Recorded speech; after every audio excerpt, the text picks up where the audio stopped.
क्या टिकटॉक फिर से भारत में आएगा और प्रतिबंध हट जाएंगे, ऐसा क्यों कहा जा रहा है? वहीं किर्गिस्तान में पाकिस्तानी छात्रों पर क्यों हो रहा है बड़ा हमला? भारत भी एक्शन वाले मोड में आया है। जियोपॉलिटिक्स में बहुत सारी चीजें चल रही है, जानने को मिलेगा बहुत कुछ। रील्स बनाने और रील्स देखने वालों को क्रेजी बनाने वाला सोशल मीडिया प्लेटफॉर्म टिकटॉक क्या भारत में प्रतिबंध हट सकता है? अमेरिकी कारोबारी के कदम से इस बात को बल मिलने लगे हैं। अमेरिकी अरबपति कारोबारी लॉस एंजलिस के डॉजर्स के पूर्व मालिक फ्रैंक मैककॉर्ट ने घोषणा की है कि उनका संगठन प्रोजेक्ट लिबर्टी टिकटॉक के अमेरिका के ऑपरेशन को खरीदने के लिए एक कंसोर्टियम बना रहा है। मतलब कि कुछ लोगों का ग्रुप या कुछ कंपनियों का ग्रुप जो एक साथ पैसा लगाएंगे और उस पैसे से खरीदा जाएगा टिकटॉक। अब बात है कि बेचने वाला बेचेगा तभी तो मामला क्या है? अमेरिका में टिकटॉक पर प्रतिबंध लगाने वाला बिल पास हो गया है, लेकिन प्रतिबंध होने से बचाने के लिए बाइडेन प्रशासन की तरफ से टिकटॉक की मूल कंपनी बाइट डांस को एक विकल्प दिया गया है। 24 अप्रैल को अमेरिकी राष्ट्रपति जो बाइडेन ने जिस कानून पर हस्ताक्षर किए हैं उसमें कहा गया कि टिकटॉक की मूल कंपनी बाइट डांस को 19 जनवरी 2025 तक ऐप बेचना होगा या फिर प्रतिबंध का सामना करना पड़ेगा। यानी अगर चीनी कंपनी बाइट डांस टिकटॉक को किसी अमेरिकी कारोबारी के हाथों बेच देती है तो फिर टिकटॉक पर अमेरिका में प्रतिबंध नहीं लगेगा, लेकिन अगर बेचने से इनकार करती है तो फिर अमेरिका में भी टिकटॉक पर प्रतिबंध लगा दिया जाएगा। अमेरिका की चिंता ये है कि टिकटॉक के जरिए चीन अमेरिका के नागरिकों की निजी जानकारियां जुटा रहा है, जो देश की सुरक्षा के लिए खतरा है। व्हाइट हाउस का कहना है कि वो राष्ट्रीय सुरक्षा कारणों से प्लेटफॉर्म पर पूरी तरह से प्रतिबंध लगाने के बजाय टिकटॉक के चीनी स्वामित्व को खत्म करने का विकल्प दे रहा है। प्रोजेक्ट लिबर्टी की वेबसाइट पर मैककॉर्ट ने कहा कि हमारी डिजिटल बुनियादी ढांचे की नींव टूट गई है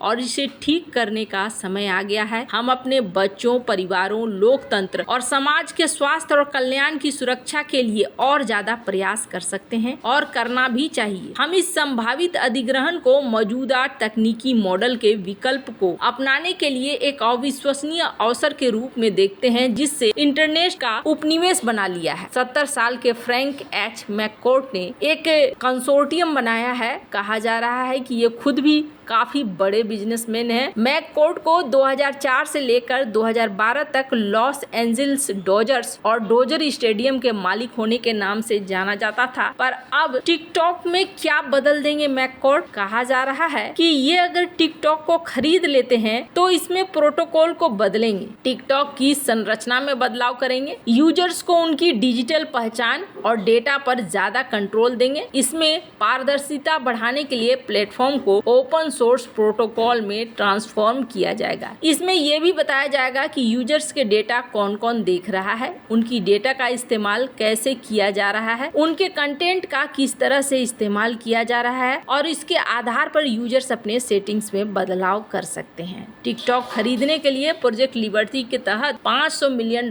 का फंड तैयार किया गया है। टिकटॉक पर प्रतिबंध लगाने के पीछे भारत सरकार की दलील इस बात को लेकर थी कि इस प्लेटफॉर्म से यूजर्स का डेटा चीन भेजे जाने का खतरा है, जो भारत की नेशनल सिक्योरिटी के लिए खतरा पैदा करता है। लेकिन अगर टिकटॉक का कंट्रोल किसी अमेरिकी कारोबारी के हाथ में जाता है तो फिर ये खतरा हट जाएगा। टिकटॉक जैसे प्लेटफॉर्म जिसके मालिक अमेरिकी कारोबारी हैं, वो भारत में चल रहे हैं, जैसे कि इंस्टाग्राम, और अमेरिकी कंपनियों के लिए भारत एक विशालकाय बाजार है। खासकर टिकटॉक ने भारत में जो प्रसिद्धि हासिल की थी वो कामयाबी हर सोशल मीडिया प्लेटफॉर्म के लिए एक सपना है। लिहाजा इस बात की संभावना से इनकार नहीं किया जा सकता है कि टिकटॉक खरीदने के बाद अमेरिकी कारोबारी भारत सरकार से प्रतिबंध को हटाने की गुजारिश कर सकते हैं। अब देखने वाली बात होगी कि क्या बाइट डांस पहले बेचती है या नहीं बेचती है, क्योंकि ये भी अमेरिका में कोशिश कर रहे हैं कि किसी तरीके से इनके हाथ लग जाए और ये कोर्ट तक पहुंच गए हैं। इसलिए मामला इतना आसान नहीं है। कोर्ट क्या फैसला देती है, क्या कोर्ट बंद करने से रोकेगी या क्या करेगी, अभी कहना देना बहुत जल्दबाजी होगा। पर हाँ, अगर ये लोग कंसोर्टियम बना रहे हैं तो समझ लीजिए कि शायद कुछ बात बन रही हो। जहां एक तरफ ये सब कुछ हो रहा है, वहीं दूसरी तरफ पाकिस्तान के लोगों का गुस्सा फूटा है अपनी ही सरकार के ऊपर। किर्गिस्तान में पाकिस्तान के छात्रों पर हमला हुआ। वैसे कहा जा रहा है बांग्लादेश और भारत के छात्रों पर भी हमला हुआ है, लेकिन पाकिस्तानी छात्रों पर जो हमला हुआ है उसमें ये कहा जा रहा है कि बहुत 2-4 या पता नहीं नंबर्स को लेकर अभी एकदम से कंफर्म कुछ कहा नहीं जा रहा है, पर कहते हैं कि कई छात्र मारे भी गए हैं पाकिस्तान के। अब ऐसा क्या हुआ है, भारत भी यहाँ एक्शन वाले मोड में आ गया है और भारत ने अपने लोगों को कहा है, जो छात्र हैं उनको कहा है घरों में रहिए, बाहर मत निकलिए। हम दूतावास के संपर्क में हैं, हम सरकार के संपर्क में हैं। पर पाकिस्तान में काफ़ी लंबे समय तक ना कोई जवाब ही नहीं आ रहा था, जिसके बाद सोशल मीडिया पर वहाँ के लोग बुरी तरीके से नाराज थे, गुस्साए थे। उनका कहना था देखो भारत कितना अच्छा रिस्पॉन्स दे रहा है, भारत एक ऐसी डेमोक्रेसी है जो अपने लोगों का ख्याल रख रहा है। भारत ने तुरंत से दूतावास का नंबर दे दिया है, इमरजेंसी नंबर दे दिया है ताकि भारतीय छात्र वहाँ कॉन्टेक्ट कर सके, लेकिन आप हमारे लिए कुछ भी नहीं कर रहे हो। जो स्क्रीन पर जो थोड़ी बहुत आपको तस्वीरें दिख रही है, कहा जा रहा है कि बड़ा भयानक हमला हुआ है। और ये जो वीडियो सर्कुलेट हो रहे हैं सोशल मीडिया पर, वो देखने से लगेगा कि काफी भयानक माहौल यहाँ पर हुआ है। मामला क्या है, आखिर ऐसा क्यों हो गया, अचानक से रात में इस तरीके से बवाल क्यों खड़े हो गए, रात में आकर हमला क्यों हो गया? तो इसके पीछे का कारण समझिए। इसके पीछे का कारण ये है कि कहा जा रहा है कि मिस्र अरब के कुछ छात्र और लोकल छात्रों के बीच में झगड़ा हुआ। अब इसमें कितनी सच्चाई है कुछ कहना मुश्किल है। कुछ लोग कह रहे हैं कि नहीं जी, इसमें पाकिस्तान मिस्र के भी छात्र थे और लोकल से उन्होंने झगड़ा कर लिया और झगड़े के बाद सारा इल्जाम पाकिस्तानियों के ऊपर आ गया, जिसके बाद लोकल लोग बंदूक डंडे वगैरह सब कुछ लेकर ढूंढना शुरू कर रहे थे, छात्रावास में घुस गए और फिर यहाँ पर मनमर्जी होने लगी। जो तस्वीरें हैं बहुत ज़्यादा भयानक हैं। हिंसा बहुत ही अलग पैमाने पर की गई है, छात्रों के हॉस्टल पर हमला की गई, तोड़फोड़ की गई, खिड़की पत्थरबाजी, बहुत सारी चीजें की गई। किर्गिस्तान में दरअसल ये छात्र मेडिकल की पढ़ाई के लिए गए थे। भारत की तरफ से भी हैं कुछ छात्र, पाकिस्तान की तरफ से भी हैं, बांग्लादेश की तरफ से हैं। तो यहाँ पर भारत तो एक्टिव हो गया कि आखिरकार मामला क्या है, चलो देखते हैं। किर्गिस्तान की सरकार कह रही है कि नहीं जी सब कुछ कंट्रोल में है, कोई वैसा कुछ नहीं है। वो कह रहे हैं कि नहीं जी कोई मौत वो तो नहीं हुई है। अब सच क्या है